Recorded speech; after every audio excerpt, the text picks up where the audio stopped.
So for the longest time, I blamed my dad for everything that happened with my family, and I hated him, like deeply hated him for everything I saw in him. I have to probably backtrack quite a bit to explain where all this is coming from. It began with now that I think about it, I'm actually not quite sure when it actually began. My guess is that it must have developed over the years and just got worse and worse, but there were several things that I do know contributed to my perception of my dad and my feelings towards him. So, if I had to say, probably the earliest memories of when I started to at least dislike my dad, it was probably all the way back in maybe in elementary school. He tended to, at an early age, he tended to have a fairly authoritative approach to disciplining at home. What I mean by that is that he tended to value obedience. And rarely explained himself or the reasons for the rules he had. In fact, even as a young kid, I remember the rules not making any sense. I wanted the rules to make sense, but he didn't explain himself. He just said, this is I'm the dad in the family. I'm the parent here. What I say goes, and you just need to abide by it. And it's important for you to learn how to obey. Uh, The the best reason I would get from him is that he's doing it for my own good, though I didn't sometimes understand exactly what that meant, and that I might not get it now, but I will later. He was always very quick to kind of explain that, he doesn't expect me to understand anything now because I'm just a kid, but eventually it'll start making sense as I get older and become a parent myself, oftentimes. He was also heavy-handed with the physical disciplining, so it was pretty common in, I guess, a lot of Asian households. Like we would share war stories about how we would be punished. But I think his punishment of choice was holding our hands up in the air, holding a chair above our heads for the longest time, um, getting on our knees and just staying in that position, very uncomfortable and sometimes painful after a while. But that was only in the early days, maybe up to like third or fourth grade. After that, he would actually spend time trying to explain the reason for the disciplining. Um, I think I just didn't respect his reasons for the rules or punishments. Like his reasons just didn't make sense to me, right? Like he could try to explain it, but the way that he tried to connect the dots just didn't make any sense, right? I just thought too many of his reasons relied too much on some sort of theological or cultural commitment. Maybe that's why I didn't acknowledge those reasons. Maybe because I didn't have the same sort of commitment, right? So I think sometimes the reason he would give is like, it says so in the Bible, right? And it's like, well, it's saying so in the Bible doesn't give me an actual reason for the punishment. It just tells me you're following orders from somebody else, right? And sometimes it was like cultural commitments, like this is just how I grew up, or this is what I was taught, or this is what my community and the other parents tell me I should do. It's like that's not a real reason. It's just you just following other people's orders, right? Um, it honestly didn't sound in my mind, right at the time. It didn't sound all that different to me than when he would have all kinds of other garbage reasons, right? He's said a bunch of wild shit. Like, I think one time he said something about broccoli causing cancer, and when I challenge him, I'm like, that doesn't make any sense at all. How is broccoli causing cancer?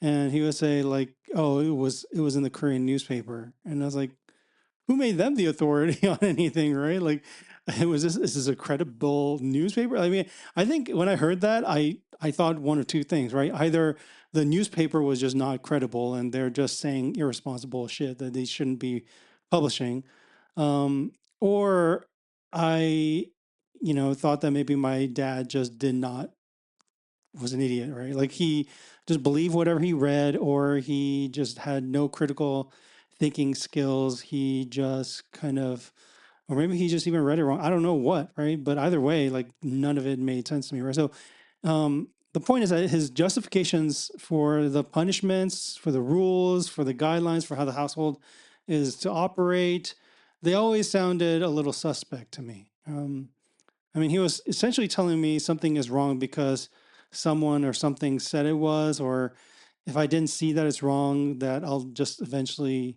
get it eventually one day, right? It'll all make sense. But none of those actually served as real reasons, right? Like if I was somebody who was looking for real reasons why the punishment is there, why the rules are there, right? Like what is it good for? What's the purpose it's serving? Those questions were answered, right? Um, I think the along with all the theological arguments, I think I've mentioned before in other places, we'd have these theological arguments at these weekly home Bible studies, right? And I just would not respect him for his reasoning abilities there. I think I just did not have a lot of respect for him, and this is at a fairly early age. We're talking like late elementary school, early junior high. Uh, the reason was that I was willing to question every one of his judgments on everything. Um, I mean, that's what ended up happening. Like, if I don't trust him on anything that he's actually saying, then I'm going to like actually search for real reasons, right? I would evaluate the veracity of the information that he was giving. And it was on anything. Like it was everything from like what's real, what's actually happening in the world, right? Things he claimed he saw in newspapers or saw in the news, to just moral judgments, right? Theological judgments, judgments on relationships, right? Just everything. I just became dismissive of everything he said, for better or worse, right? Um, Now, I want to kind of level with you here, right? Like, this is actually, I think, from what I understand, fairly normal for a kid growing up. At some point, kids start to question their parents and their authority on things. They start to form their own thoughts about the world. And, this is just normal part of a child's development. And, people have different perspectives because they have different lives that they've led. And some of the things that my parents would talk about just didn't fit in with my own experiences, right? So there would be disagreements. No, none of this is out of the ordinary. I think this is all fairly normal, for kids to question their parents.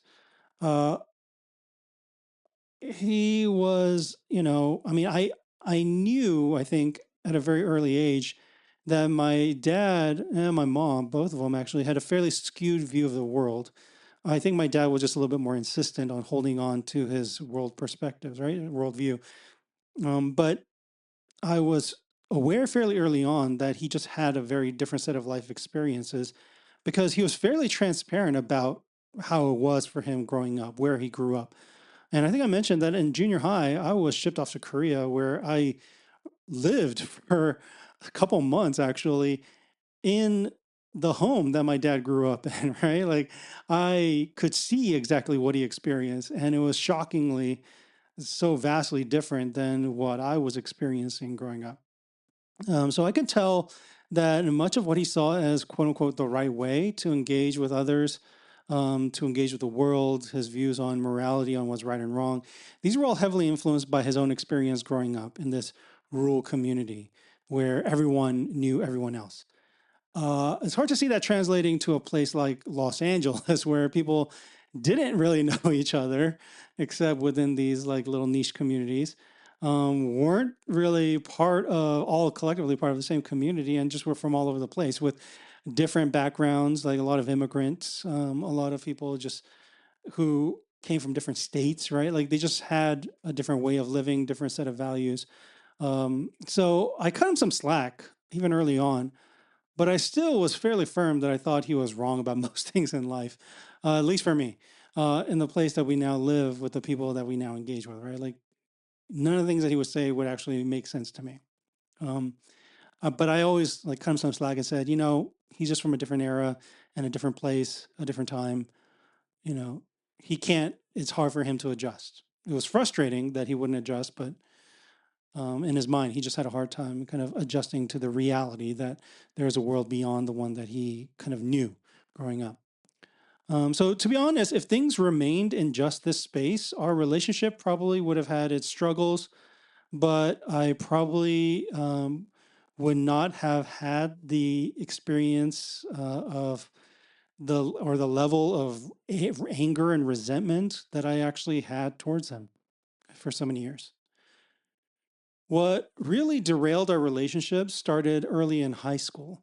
It must have been around then because it coincided with something that happened at the church. So, you know, in elementary school, we were in Redlands. There was a church there. It was already established. There was a decent number of membership. It dwindled. Then we moved to Colton. Then it built up a little bit, and there was a decent number of regular church members there. But I think it was fairly early on in high school when that church membership started to dwindle to the point of, well, zero.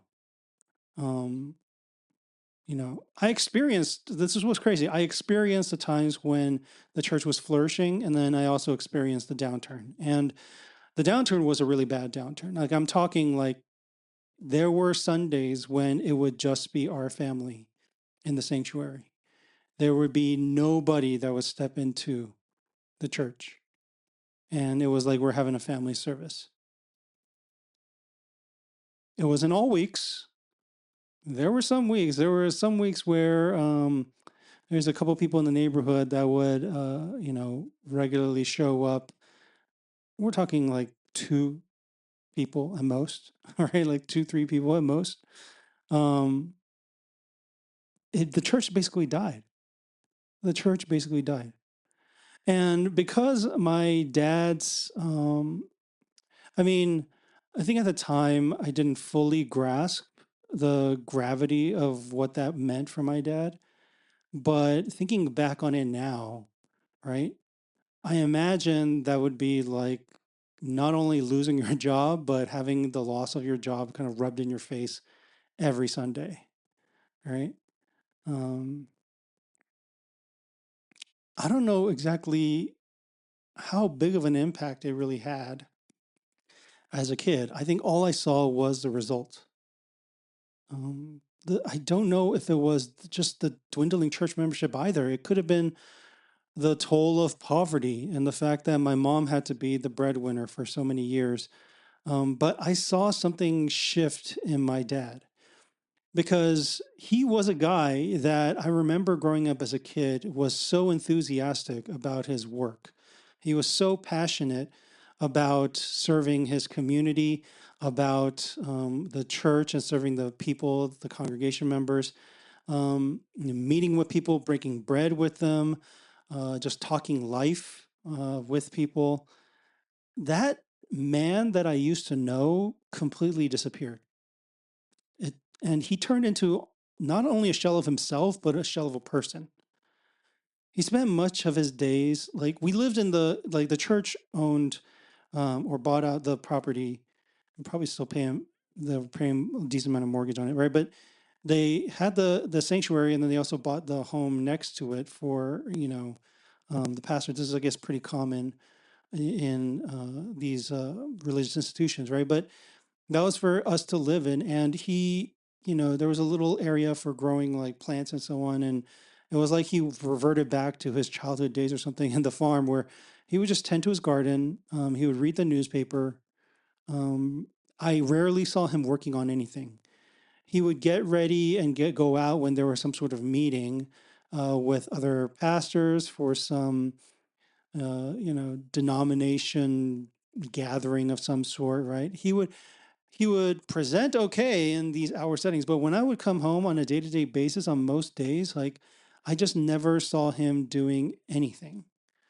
Um, if I had to make sense of what happened back then, given what I know now, I'd probably say that maybe he didn't know it, but it seemed like he fell into severe depression and probably lacked any sense of self-worth at that point. I mean, we're talking his livelihood, his passion, it's just like all of it was just stripped from him. Um, but as a high school kid, see, I didn't see that. I didn't see it as like a sad situation where he was depressed and he was, feeling whatever that he was going through. I'm a high school kid and I'm his son, right? So, you know, as a kid, I saw him and I just saw this lazy piece of shit that didn't do shit for the family while my mom worked hard to put food on the table. And that view of him turned into a deep, deep sense of resentment and anger. And it just grew day by day, every time I would come home and see him. I was enraged with him on the daily. Like, I don't know if he knew back then or not, but he had lost, at least before I had some modicum of respect for him, I had zero respect for him as a person. I saw a man that was emotionally, physically, cognitively just completely checked out. He was physically around in some ways, but it's almost like his soul left his body and there was not a real man there. And it enraged me. It enraged me because a couple of things, right? One, I thought he wasn't handling his responsibilities as a father, as a husband, as just a person in society, right? I thought he should have been finding something to do. He should have, like, I think a lot of the gripe I had with him at the time was I saw it as a form of him like holding on to a foolish sense of pride and that he needed to get a job or give up or, you know, do what it needed to be done to handle his responsibilities, right? However, I understood what his responsibilities were to be, but in the base and the most basic level, it was put food on the table for the family, right? Don't expect me to be, as a kid, to be the one to work and then make ends meet, right? Do something with your life, like just do something, anything with your life.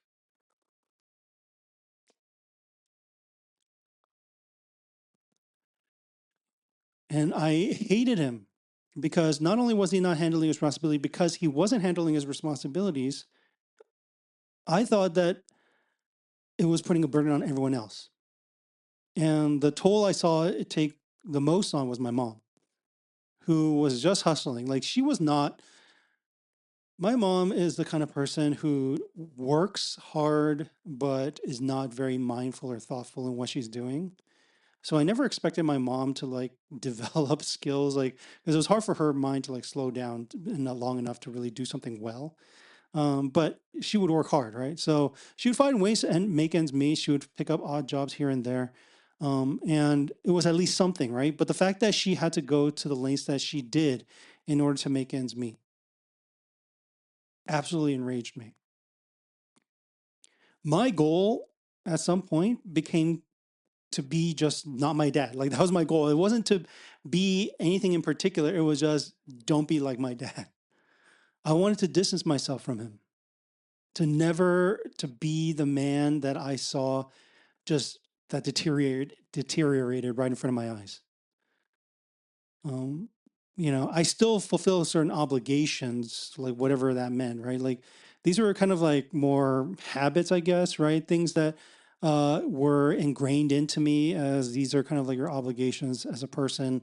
A lot of this comes from, my parents' own Korean, uh, you know, influence, right? And I just things I'd never really thought too hard about. But I think in part, I think because in seeing my dad check out, I think one thing I wanted to do was, look, if it took me to do the bare minimum to distance myself, to not have to think about it, to not stress over it, and just to get it off my back, I'll do it. So I fulfill certain quote unquote obligations. When I was in college, I remember I would send home money regularly.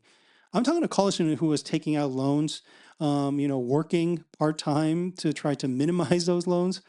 And I would still find ways to save up at least a little bit of money. Well, not really saving. I mean, it was money I was going to owe later down the line. But I would send home a few $100s um, here and there in order for my parents to, I don't know, make put food on the table, to for my brother to not have to worry about getting a job.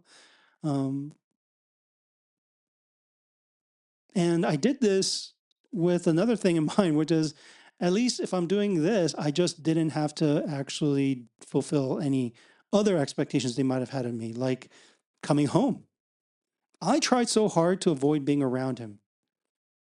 I tried to avoid being around home altogether, but I tried to avoid being around him good just because it would get my blood pressure high. Like just seeing him made my blood pressure elevate, right?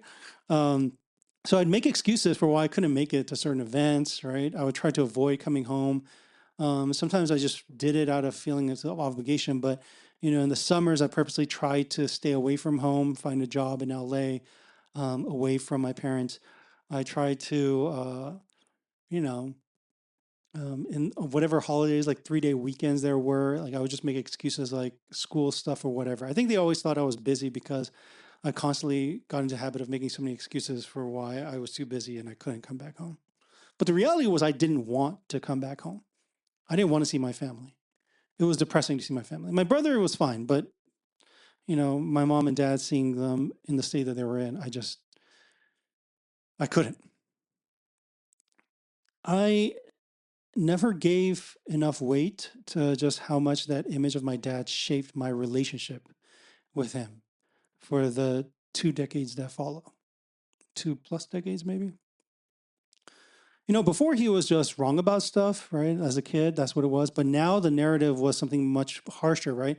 He's a pathetic, lazy, useless, self absorbed, arrogant piece of shit who just couldn't give up on his wild dreams that he seemed to suck at in order, and then as a result, like just drained family resources and didn't take care of his own family, right? Like that's a huge difference in my attitude towards him.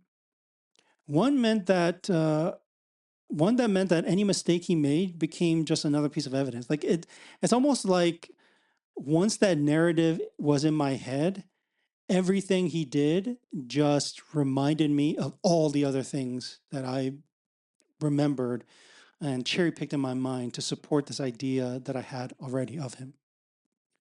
And there's no better evidence of this when the housing bubble burst in 2008, right? I was already concerned with my parents deciding to buy a home. So just to kind of give you the context, right? So my parents, after living in Colton for so long, housing, they were finally, because of the subprime mortgages, they thought they were able to afford a house somewhere in Orange County. They decided to kind of start over because the church was essentially dead. Um, they had friends in Orange County area, not so many that lived out in the Inland Empire, right? So it was something that gave them some life, right? But for whatever reason, they decided, okay, we're going to buy a home. It's going to be big enough that maybe we could house some nearby, international students and help them place them into a home and get them acclimated. They had all these ideas of things they wanted to do to try to, jumpstart and change their life midway through, right? So uh, even though, I had some concerns. I was like, I'm going to stay out of it.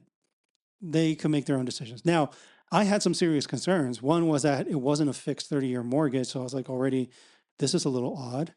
And also, the bigger concern was they didn't really have a set income coming in. So I was like, A, I don't know how you got approved for the loan, but B, like, how are you going to actually pay for this? It seems like you have plans for how to make money, but that seems after the fact. That doesn't seem like something that's already set in stone. But by then I had already checked out. So I was like, you know what? I'm going to let them make their own mistakes, have them live with their consequences, and I'm not going to exhaust myself trying to take care of them. That's going to kill me. It's going to send me into a spiral depression. I had essentially given up on them already by that point, given up on trying to get them to make better decisions, given up on trying to encourage them, given up on caring in any way. But then, of course, like shit hit the fan. Things got worse. All right. Before the full blown recession, they were already struggling with the house payment. So they doubled down on bad decisions and decided to buy up a coffee shop to at least have some revenue. Right. Now they couldn't afford the coffee shop. So they took out a loan in order to get that coffee shop, I believe. I mean, they might have paid for it, but if they just paid for it outright, then that was dumb themselves. Right. Now, this might not have been the worst decision if they knew how to run a business, if they knew anything about how to attract customers or anything like that. But they were learning from scratch. They didn't know anything about coffee. They weren't even like big coffee drinkers, right? They just were taught by the previous owner like how to do X, Y, and Z, like follow these steps, and then this is how you make the stuff that they made, right? The sandwiches and the coffees that were available. And they thought, oh, okay, this is something we could do. But they never thought like, oh, maybe we need to invest back in the business. They never learned anything about how to price things in a way that would be profitable.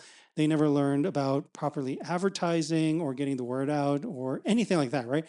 I mean, their shop was outdated, overpriced, just overall a bad investment, right? If I had known that this is what they were going to do, I would have done my best to just like, if I cared enough, I would have stopped them, right? If a friend was making this kind of investment, I would have told them they were a complete idiot, and I will actually do everything I can, like put my body in front of them to prevent them from making this terrible decision, right?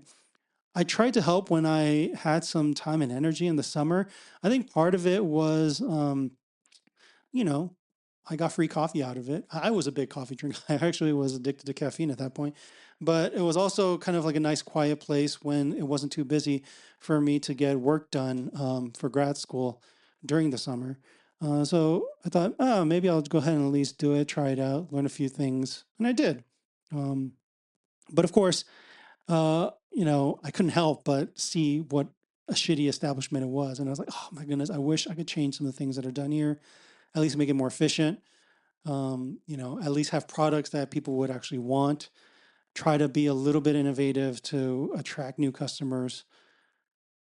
I put a little bit of energy into it, but it was always a struggle because, my parents would always kind of put things back to the way things were, what they were comfortable with. Change was really hard for them. Change was, I think, I think I see it better now that the change wasn't just I have a rational disagreement about this as a business choice. It was just change was overwhelming for them, just emotionally, um, or cognitively. It was just an overload. And as you would expect with any business that just you know doesn't grow with the times, is that the business was a bust. The house was lost. Subprime mortgage. They were lucky enough that they were able to short sell the house before the full on crash happened, but they were left pretty broke. Um, they lived with my brother for a period. I know that God, I'm so grateful for him because I know that he might not have admitted it, but he wasn't. He did his duty. Let's just leave it that way. That he did his duty. It wasn't from joy that he was doing it. I can tell because he didn't want to come home. He didn't want to come home because my parents are living there with him. Like, I mean, he was a grown man at that point, right? He had a job, a full-time job, and you know, he's there living at home with his parents. Not because he was the one who wasn't able to take care of himself, but because my parents made so many bad decisions. Um, I guess I could have put the responsibility on both my parents, even in these situations. I mean, I learned after the fact that a lot of the decisions, these were like egged on by my mom too. So, I mean, they were both terrible with finances. So I imagined like it would have been probably much more fair to probably put responsibility on both. But when you have the image of your dad the way that I did, I just stuck to it. I was like, you're the man of the house. You should have found a way to say yes or no to bad decisions, right? Um, I probably put more of the blame on him. Even though, to be honest, by that point, I think I was equally frustrated with my mom. Um, all this to say, every step of the way in my own education and career, I was in part running towards something that I loved. But there was another, probably a bigger part of me where I was running away from something. I've mentioned before that I was running away from poverty, but I was also running away from this image that I had of my dad. I feared in the depths of my soul, like a dreadful fear of being like my dad. I didn't want to be like him in any way. I loathed him. And when I would see an image of him in me, when somebody would point out, like, oh, I'm just like my dad in such and such a way, like it rarely happened, but the few times it did happen, God, it would put me on a tailspin. Like that would be my Achilles heel, right? Like I just, if I saw it in myself, I hated myself. I would yell at myself. I would be enraged with myself. And I would like do everything I could to try to run away from being that thing. And that's exactly what happened. When my marriage was on the rocks while I was in Pennsylvania, um, I did exactly what my dad did. I mean, I didn't notice it at the time, at least not immediately, but I would do the thing that he did that I hated him for, where he just checked out. Emotionally, cognitively, just completely checked out. Physically, he was around. He would physically do stuff. When I was in Pennsylvania and I was struggling, I would do stuff. I would still go to work. I would get the job done. I would, make sure to pay the bills. I mean, it became easier with auto pay, but I did what I had to do. But emotionally and mentally, I was checked out. That was my solution to the problems in my life, not just in my marriage, but finances, adulting, like whatever it was, like everything, any responsibility that I just felt overwhelmed by, like my go to response was I just checked out. It was the same thing that my dad did years ago, and I didn't want to acknowledge it. That's what I was doing. I would tell myself that I was at least better than him because I at least still had a job and I still was working and putting, money was going into the bank, food on the table, right? Like even as I started therapy, I really never wanted to acknowledge that reality that I was in any way like my dad. Like I talked about him as if he was this thing that I was wholly different from, that I was better than. I mean, I wouldn't use those words, but essentially, yeah, that's what would wanted to believe, that I was just better than him, that I would never do the things that he would do. Because acknowledging that I was like him would it would be worse than death. Like it really would. The shame and the hate I would feel towards myself, like I honestly wouldn't know how to go on living. But this is just, I think this is what I learned about the way life is, right? Like you could try to avoid things as much as you want to, but at some point, reality will hit. It all comes home to roost. Is that what they say? Like, I don't know what the saying is, right? But eventually, my relationship got bad enough. Eventually, the way that I handle finances got bad enough. Eventually, everything that I was doing got bad enough that there was no denying the reality. Like, I was falling into the same spiral that my dad did. I did all the same things when things got too difficult. I checked out. And it might have looked a little bit different. I wasn't gardening, but I'm sure that if I were to see myself now from the outside, I would have the exact same impression that I had of my dad as a kid, which was a man that was a shell of himself. That was a shell of a person. I can do day to day tasks, but it felt robotic. It felt like I was just doing stuff, making it through another day, ignoring the bad, trying to be positive. Yeah, positive thinking. That'll get me through. Like, it'll all be better tomorrow, right? This is all the same shit that my dad would often tell me. Things that he probably told himself. And I did the exact same thing. In essence, what he and I both did was we avoided addressing the real issues in our lives head on. For my dad, I'm sure that was acknowledging his own insecurities and failings with regards to, his mission, his, pastoral career. For me, um, in many ways it was probably worse than my dad because I needed to not only face those insecurities, but that also meant that it had to do with shit about my feelings towards my dad that I never really addressed.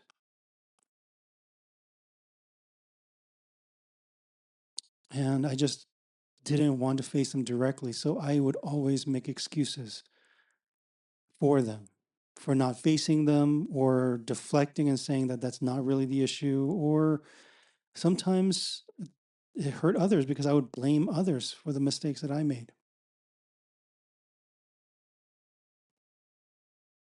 And when I had to start seeing the parallel in what I was doing and what I hated my dad so much for, like I fell into depression all over again. I hated myself. I felt unworthy, undeserving of anything at all.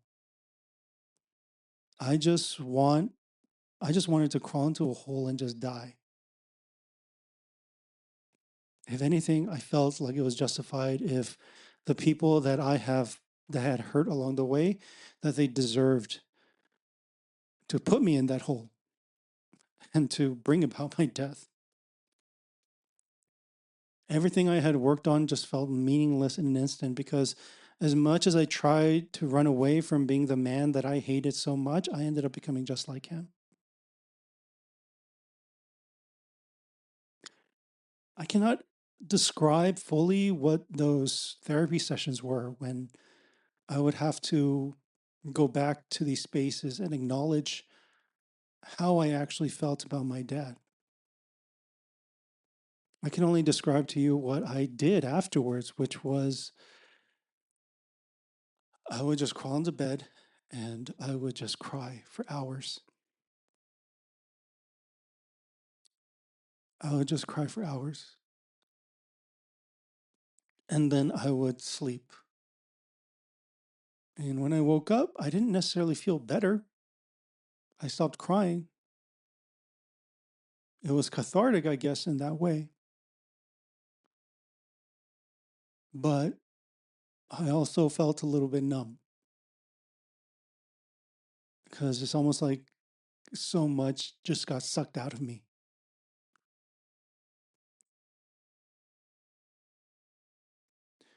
At this point, there honestly was nothing left to do but to sit with this truth. And that's all that the therapy sessions provided. It just provided a space for me to sit with the truth. You know what's crazy? I think there are times when I would just tell my dad, like, you know, years after all this has happened, and that I forgave him, but it was like a cognitive I forgive him. Like I don't think I really actually forgave him, like in terms of from the heart, until I was able to forgive myself. It's weird, but um, learning to accept my own weaknesses and my own failings and my own mistakes. And it took years of work to really get to that space. But to be able to forgive myself, to stop screaming and yelling and hating myself for all the things that I saw in myself that I just thought was like my dad, right? Like in learning to forgive myself and eventually coming to embrace myself, it's only then that I was able to really forgive my dad. And that should make a lot of sense now, right? Because what is it that I was so angry and spiteful with myself for? It was a lot of it was all the stuff that I hated and hated my dad for. But it's just a million times harder to actually stop hating yourself. Like, I don't know why it was so hard, but it was really hard for me to just stop hating myself. And that's honestly the only thing that really changed. Like, it's not as if my dad isn't who he is. It's not as if he doesn't still make the same mistakes. It's not as if, like, he still seems to make poor decisions on a lot of ends, right? He is who he's always been. He hasn't changed one bit. So you think like why would I end up being able to forgive him? It was because it wasn't about him. It was about me. It was about me having to learn that he and I, like maybe all people, we're just all broken in some way. And until I was able to kind of accept that about myself and stop hating myself, I just had a harder time not being able to do that for other people. I can't tell you that I don't have daddy issues. I still have daddy issues. I mean, I am just like my dad is, on an incomplete, broken, fallible human being with flaws and vices to work through. Like, I can be an uncaring, unfeeling, inconsiderate ass at times. Um, it doesn't necessarily define me. I don't know if anything these things do, but there are moments when I do things that are like irresponsible or thoughtless or bad decisions, and all I can tell you is that um, at least how I feel about myself, it has shifted to some degree. It took years, but it's shifted. And it's not like an intellectual shift. It's not like a cognitive understanding of people as all just people and that's just how they are, right? The way that people just generically say that all people aren't perfect, right? Like cognitively, yeah, that always made sense. Just like cognitively, it made sense that my dad had a different worldview because he grew up in a different place in a different era, right? No, this feels different because it's like a heart transformation, right? Where you really actually feel okay. Doesn't mean you approve of everything about yourself. Doesn't mean you know, um, just you're you're not just like letting yourself off the hook to do any irresponsible thing, right? It's not like that, but there's a sense in which I just am at peace with myself. And what's crazy is that even regardless of how other people are, whether or not they grow and change, whether or not whoever they are, people are people. They're going to be who they are. Like, what's crazy is that it doesn't seem to matter, because what mattered for me was more that I found this change in myself in the way that I view and feel about myself. It's my heart that has finally accepted that my dad, and I were broken, and in that brokenness, we've come to find love and forgiveness. So, to you, Dad, thank you for doing what you could for me and the rest of the family. I can't imagine how hard life has been for you, but you lived it the best you can. And I hope I can do the same.